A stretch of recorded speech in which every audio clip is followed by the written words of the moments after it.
जालना शहरात धक्कादायक हत्या झाल्यानं एकच खळबळ उडाली आहे। नूतन वसाहत परिसरात जुन्या वादातून एका तरुणावर धारधार शस्त्राने हल्ला करण्यात आला। या हल्ल्यात तरुणाचा जागीच मृत्यू झाला असून या घटनेनं संपूर्ण शहर हादरलंय। जालना शहरातील नूतन वसाहत परिसरात अजय आढाव या तरुणाची निर्गुण हत्या करण्यात आली। मिळालेल्या माहितीनुसार अज्ञात हल्लेखोरांनी अजय आढाव यांच्यावर अचानक धारधार शस्त्राने प्राणघातक हल्ला केला। या हल्ल्यात अजय गंभीर जखमी झाले, मात्र हल्ल्याची तीव्रता इतकी होती की उपचारापूर्वीच त्यांचा मृत्यू झाला। जुन्या वादातून ही हत्या झाल्याचा प्राथमिक अंदाज व्यक्त केला जातोय, मात्र हत्येमागचं नेमकं कारण आणि आरोपी कोण आहेत याचा तपास सध्या पोलिसांकडून सुरू आहे। घटनेची माहिती मिळताच पोलिसांनी तातडीने घटनास्थळी धाव घेतली।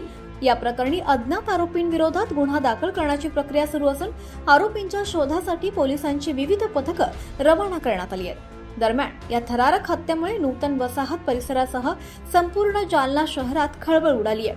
हल्लेखोर कोण, हत्या नेमकी कोणत्या वादातून झाली याचा उलगडा आता पोलीस तपासातून होणार आहे। दरम्यान या प्रकरणातील आरोपींना लवकरात लवकर अटक करण्याचं आव्हान आता जालना पोलिसांसमोर आहे। कदीम पोलीस स्टेशनच्या हद्दीमध्ये मयत अजय आढाव याच्यावरती अज्ञात लोकांनी हल्ला केला, त्यामध्ये त्याचा मृत्यू झालेला आहे। आता पोलीस आम्ही सर्व टीम स्पॉटवरती आरोपीच्या शोधासाठी पण 2 ते 3 टीम आम्ही LCBच्या आणि पोलीस स्टेशनच्या रवाना केले। प्लस पोलीस स्टेशनला गुन्हा दाखल करायचं काम चालू आहे। जो मैताचा भाऊ आहे तो सध्या पोलीस स्टेशनला आहे आणि FIR नोंद करायचं काम चालू असून त्या FIR प्रमाणे जेवढे आरोपी असतील त्यांच्यावरती आम्ही तात्काळ कारवाई। काय कारण आहे सर? काय कारण? मैताचे काही नातेवाईक अगोदर स्टेशनमध्ये तक्रारीसाठी असं काही नाही। हा प्राथमिक मी आता त्यांच्याशी चर्चा केली, त्यांच्या म्हणण्याप्रमाणे मयत आणि आरोपी यांच्यामध्ये अगोदर पण काही वाद झाले होते, त्या अनुषंगानं पोलीस स्टेशनला गुन्हा पण दाखल आहे। तर त्याची आता डिटेल माहिती घेण्यासाठी मी पोलीस स्टेशनला नेतो। सर काय कारण आहे नेमकं? दुसरा पण जखमी आहे का कोणी आणखी?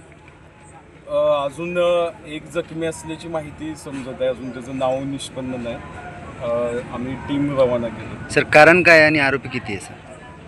याच्यामध्ये यांचं जुनं वादाचं कारण आहे, ते स्पष्ट अजून होऊ शकलं नाही। FIR नंतर स्पष्ट होईल आणि आरोपींची संख्यासुद्धा आता एक असे समजते, अजून किती आहे ते FIR घेतल्यानंतर निष्पन्न होईल। यात शस्त्रांचा वगैरे वापर आहे? हा, त्याच्यावरती जे हल्ला केलाय तो धारदार शस्त्राचा वापर करण्यात आला आहे। ते घटनास्थळी सुद्धा आम्ही टीम पाठवल्या, तिथे एक शस्त्र आम्हाला मिळून आले, त्याबाबत सुद्धा आम्ही तपास करू। Thank you sir.